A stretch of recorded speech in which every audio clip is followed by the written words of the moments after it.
Lanjutkan, sebuah drum besi dapat mengapung di dalam air disebabkan oleh apa? Massa jenis seluruh drum lebih kecil daripada massa jenis air, ya. Seluruh drum termasuk rongga udara yang ada di dalamnya. Oke. Perhatikan tabel berikut. Ketinggian 7.000, 5.000, 3.000 permukaan laut, tekanan semakin tinggi, tekanan udara semakin kecil. Ini planet, ya, semakin tinggi dari atmosfer, ini tekanannya semakin kecil, ya. Di luar angkasa tekanannya malah nol, ya.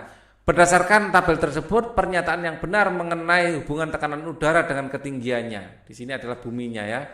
Semakin tinggi tempat menghambat tekanan udara, semakin tinggi tempat maka tekanan udaranya semakin kecil. Semakin tinggi tempat maka tekanan udaranya semakin kecil, yang benar.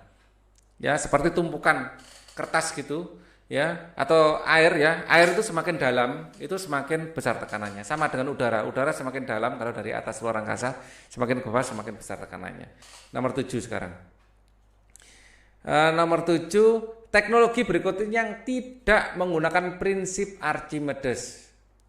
Hidrometer, ponton menggunakan, balon udara menggunakan, dongkrak mobil tidak. Ini dongkrak mobil adalah gaya Pascal, ya. F1 per A1 sama dengan F2 per A2, ya. Hidrometer menggunakan. Jadi nomor 7 jawabannya yang tidak menggunakan adalah dongkrak mobil, ya.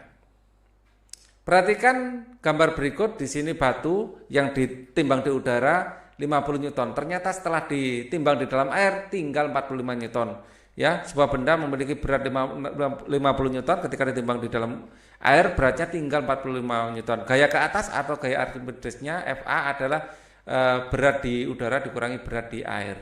Ya, berat di udaranya adalah 50, berat di airnya adalah 45, maka gaya apungnya adalah 5 Newton. Oke. Nomor 9.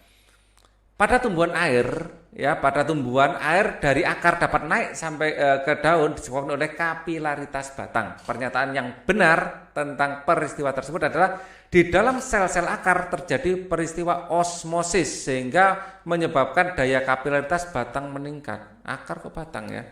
Jaringan silem memiliki diameter sangat kecil sehingga memiliki tekanan yang besar untuk menekan air ke daun. Jaringan floem memiliki diameter yang sangat kecil untuk memberikan tekanan besar untuk menaikkan daun. Air dari dalam tanah dapat naik karena daya isap daun yang rendah, sehingga tekanan osmosis dalam sel meningkat. Tidak juga, ini jelas salah. Yang rendah harusnya yang tinggi, ya, daya isap daun yang tinggi.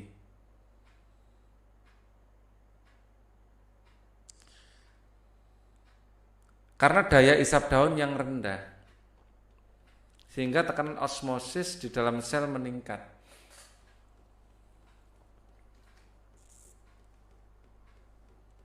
Mungkin. Air kan mengalir dari tekanan tinggi ke tekanan rendah, daya isap daun yang rendah, tekanannya jadi rendah sehingga tekanan osmosis di dalam sel meningkat. Mungkin ini benar. Coba yang lain. Jaringan floem memiliki diameter yang sangat kecil sehingga memiliki tekanan yang besar untuk menaikkan air ke daun. Jelas bukan floem, ya.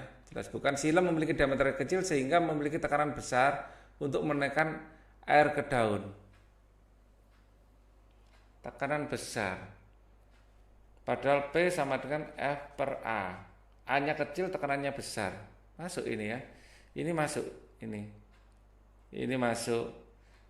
Air dapat naik sampai ke daun kapilaritas batang. Pernyataan yang benar. Air di dalam sel akar terjadi peristiwa osmosis, jelas. Ini kelihatannya enggak, dan ini meragukan sebenarnya, ya. Meragukan ini. Jadi yang paling cocok yang B. Ya. Oke. Pada saat mengukur tekanan darah dengan tensimeter berlaku hukum Pascal. F1 per A1 sama dengan F2 atau per A2. Ya, atau tekanan itu menyebar ke semua arah itu, ya, kalimatnya. Kemudian kita lihat di sini, jawablah pertanyaan tersebut dengan benar. Sebuah balok memiliki panjang P12 meter, 12, ya, lebarnya 8 dan tingginya adalah 3 serta beratnya adalah 30 Newton, 30 Ya, jika balok tersebut diletakkan dengan posisi seperti gambar A, B, C, tentukan besar tekanan pada masing-masing posisi. Beratnya dulu, W sama dengan massa kali gravitasi. Beratnya sudah ya 30 Newton, langsung aja 30 Newton ya.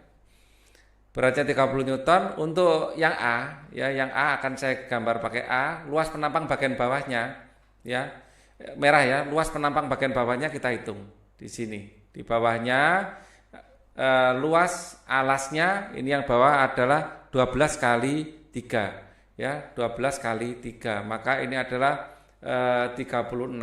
Maka P sama dengan F per A. F-nya adalah 30 dibagi 36, ya. Dibagi 36 sama-sama dibagi 3, maka ini akan menghasilkan 10, ini dibagi 3 akan menghasilkan 12 ya. 12 masih bisa sederhanakan lagi, 10 dibagi 3 bagi 2 akan menjadi 5, ini bagi 2 adalah 6, 5 per 6. 5 per 6 Newton per meter persegi.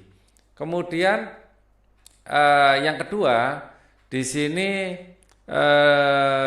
tingginya, di sini 3, di sini L-nya adalah 8. Jadi luas penampang adalah 3 kali 8 yaitu 24, ya. Jadi tekanannya adalah F per A. 30 dibagi 3 kali 8 gitu aja ya. Ini dibagi dapat 10 ya. 10 per 8 ya dibagi 2, ini akan menjadi 5 per 4 ya. 5 per 4. Kemudian yang ketiga saya akan hitung pakai ungu ya di sini. Ya di sini terlihat bahwa panjangnya di sini 24 ya, di sini L bahwa tingginya berarti 3 ya. Berarti 12 kali 3. Oh, ini T-nya 3, L-nya 8, 12 kali 8 di sini ya. Maka P sama dengan F per A 30 dibagi 12 kali 8 langsung ya. 12 kali 8, 12 dibagi 30 sama-sama dibagi 6 dapat 5, ini dibagi 6 dapat 2. Berarti 5 per 28 16. Ini pasti tekanannya yang paling kecil di sini. Ya. Tentukan besar tekanan pada masing-masing posisi tersebut. Ini satuannya adalah sama ya, semuanya Newton per meter persegi. Ini adalah Newton per meter persegi. Ya, semua tergantung dari alasnya. Ya, kalau beratnya sama. Kemudian nomor 2, dongkrak hidrolik. Sekarang nomor 2 saya kerjakan pakai merah. Ya, saya kasih batas di sini. Memudahkan dengan atasnya. Dongkrak hidrolik dapat mengangkat benda dengan massa 1 ton. Ya. Jadi dongkrak hidrolik ya benda anggap saja F2-nya ya adalah 1 ton. 1 ton adalah 1000 kilogram. Ya, kalau dijadikan Newton adalah 10.000 Newton. Ya, serta luas penampang piston penghisap besar adalah 0,2 meter. A2 adalah 0,2 meter, 0,02 meter persegi. Ya, serta percepatan gravitasinya 9,8. Ya, ini G-nya 9,8 berarti. Keliru ya. Jadi di sini saya kalikan G gitu aja, toh bisa dicoret nanti ya. 1000 G. Ya, gravitasinya tetap G aja. Ini F 1000 kg ini masanya ya. Ini adalah massa, belum F ya. Massa 1 ton, maka F-nya adalah 1000 kali gravitasi. Ya. Jadi gravitasi ini F2-nya 1000 kali gravitasi. Kemudian A2-nya adalah 0,02 meter persegi. Serta percepatan gravitasinya 9,8, nggak perlu ya. Nanti itu saya coret. Berapakah gaya minimal yang harus diberikan agar dapat mengangkat benda tersebut? Penghisap kecilnya berapa? 0,2. Oh, ini A1-nya 0,02. A2-nya ternyata yang besar 0,2 meter persegi. Oke. F1 per A1 sama dengan F2 per A2. F1 per A1-nya tadi 0,2 ya, sama dengan F2-nya adalah 1000 G ya, 1000 G. Nanti aja kita masukkan nilai G-nya. Ternyata G-nya nggak dicoret ya, langsung kita kalikan aja ya. 1000 G itu adalah 9, kalau ini 9,8 berarti 9800 ya. 9800 ini adalah 0,0 Ini 0,02, yang ini 0,2 yang besar ya. Yang besar 0,2. Oke. 0,2. Oke. Di sini maka F1 sama dengan 0,02 ya dibagi 0,2 kali 9800 ya. Ini dicoret dapat 0,1 sehingga tinggal 980 Newton. Selisih 10 ya. Dibagi 10. Kok selisih 10? Lanjut ya. Berikutnya nomor 4. Nomor 3. Atau ini saya pindah saja ya, tempatnya nggak cukup misalnya. Tempatnya nggak cukup, jadi di sini saya pindah ke tempat lain. Nah, masih banyak tempat, jangan khawatir. Ya, sini masih banyak tempat. Jelaskan peristiwa tekanan yang terjadi saat jantung memompa darah ke seluruh tubuh. Jantung bentuknya seperti ini. Ya,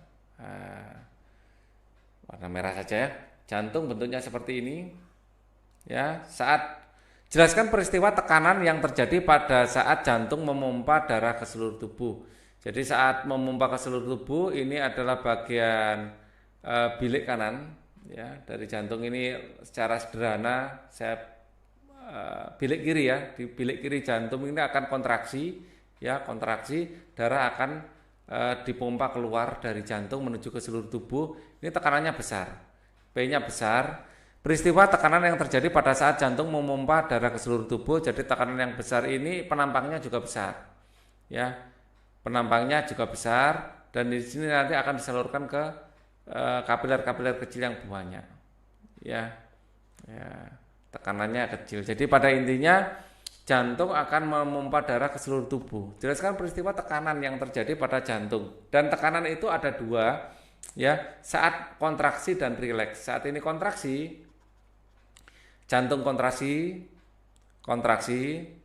maka tekanan yang terukur namanya sistol, yang besarnya kurang lebih 120 ya mm Hg, ya 120 mm Hg. Dan saat sedang rileks, ya saat jantung sedang rileks, ya maka tekanan ada diastol, yaitu 80 mm Hg normalnya. Ya, tergantung pada pengukuran bisa 121, bisa 118, macam-macam. Ya, normalnya segitu. Identifikasilah hubungan antara gaya apung dan berat benda sebuah kapal selam ketika berada dalam keadaan terapung, melayang, dan tenggelam. Oke, jadi kapal selam ya mula-mula terapung di dalam air. Kenapa terapung? Karena berat kapal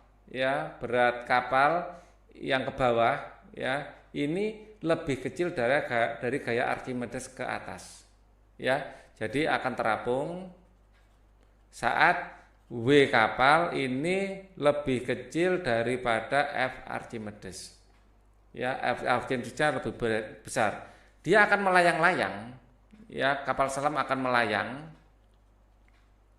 saat berat kapal itu sama dengan F Archimedesnya atau F apungnya ya, dan dia akan tenggelam ya, tenggelam ke bawah ke dalam permukaan air ya apabila berat kapal W kapal itu lebih besar dari gaya F Archimedesnya. Loh kok bisa? Nah, caranya adalah di sini ada rongga ya, rongga saya gambarkan di bawahnya. Di sini ada rongga yang kosong. Kalau di sini rongganya terisi air tapi separuhnya saja. Ya, saat tenggelam keseluruhan rongga ini akan diisi air, jadi akan berat tenggelam. Kalau ingin naik ke atas lagi, ya airnya dikeluarkan lagi, paham ya? Oke, sekarang kita sampai nomor 5 ya. Di sini tadi ada nomor 5. Jelaskan bagaimana mekanisme pengangkutan air dari akar menuju daun. Tadi sudah ya, ada 3 faktor. Yang pertama ada tekanan akar. Kemudian tekanan akar, ini air masuk dari mulai tadi ya serabut akar sampai masuk ke phloem ya, Terus kemudian ada ini daya tekanan akar, kemudian eh, kapilaritas batang,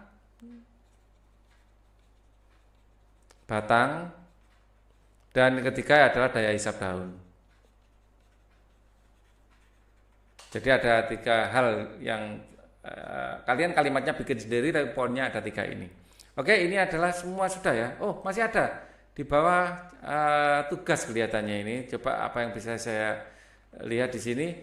Ayo kita kerjakan proyek. Topik 1, membuat roket air sederhana. Permasalahan zat baik zat cair padas maupun gas memiliki tekanan dari berbagai zat tersebut dapat dimanfaatkan bagi kehidupan sehari-hari. Bagaimana prinsip tekanan gas yang diterapkan pada roket air sederhana? Di sini ada perencanaan, ya. Ini kalian baca ya, rasanya nggak terlalu susah, dan banyak video YouTube yang membahas ini, ya. Contoh-contohnya banyak. Oke, ini kalian baca sendiri.